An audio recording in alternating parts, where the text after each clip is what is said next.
semuanya, di video kali ini saya akan menjelaskan cara menginput penyesuaian harga.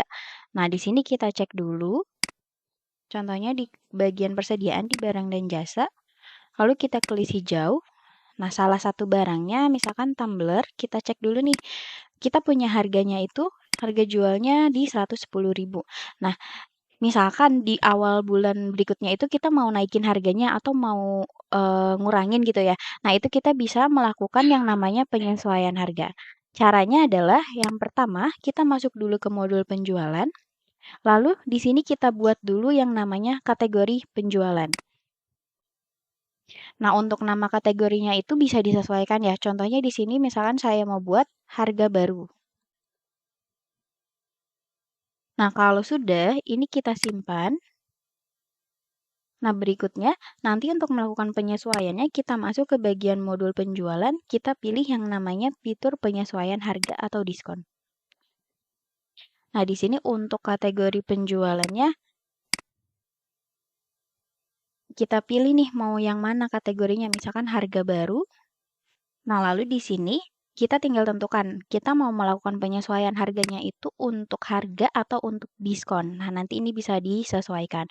Contoh kita mau melakukan penyesuaian harga di bagian harga terlebih dahulu ya. Di sini tipe penyesuaiannya kita pilih untuk harga, kemudian mulai berlakunya untuk harga baru ini akan diberlakukan kapan? Misalkan contohnya di awal bulan depan nanti yaitu di 1 Desember 2024.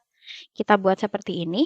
Nah, lalu nanti di sini teman-teman pilih barang apa saja yang harganya itu berubah gitu ya, baik itu harganya naik ataupun turun. Nanti di sini bisa dicari barang-barangnya.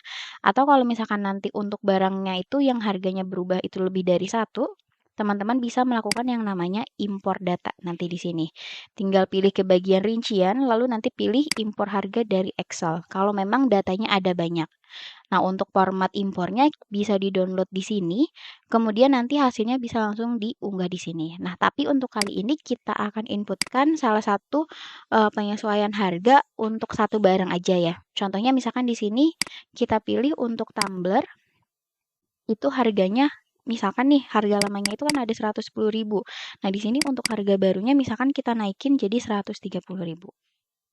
Nah, lalu di sini untuk harga minimum, kalau misalkan mau diisi itu silahkan, tapi kalau misalkan mau dikosongkan itu juga silahkan. Nah, ini setelah itu kita klik lanjut. Kemudian di sini keterangannya bisa kita sesuaikan. Nah, contohnya misalkan keterangannya penyesuaian harga baru bulan Desember 2024. Nah, oke, kita contohin satu lagi. Ini kita simpan dulu. Nah, itu untuk harga. Contohnya kita mau bikin lagi nih, mau melakukan penyesuaian untuk diskon. Nah, maka di sini untuk tipe penyesuaiannya kita pilih diskon dan kita tentukan berlakunya itu di tanggal berapa. Kemudian di sini nanti untuk barangnya kita pilih lagi dan masukkan diskon yang akan kita berikan untuk barang tersebut itu yang terbaru berapa persen. Oke, contohnya misalkan 3%, kemudian kita simpan. Nah, selanjutnya setelah nanti teman-teman bikin untuk penyesuaian harga dan diskon ini, yang harus dilakukan adalah masuk ke bagian penjualan, lalu ke pelanggannya. Nah, di sini nanti teman-teman tentukan, contohnya misalkan untuk pelanggan umum, kita ke bagian penjualan, di sini untuk kategori harga dan diskonnya itu akan menggunakan yang mana? Tadi kita bikin namanya kategori penjualannya itu kategori harga baru. Maka di sini kita pilih untuk harga dan diskonnya adalah kategori baru. Kalau sudah disimpan. Oke, sekian video dari kami untuk materi cara input penyesuaian harga dan diskon. Kita bertemu lagi di video berikutnya.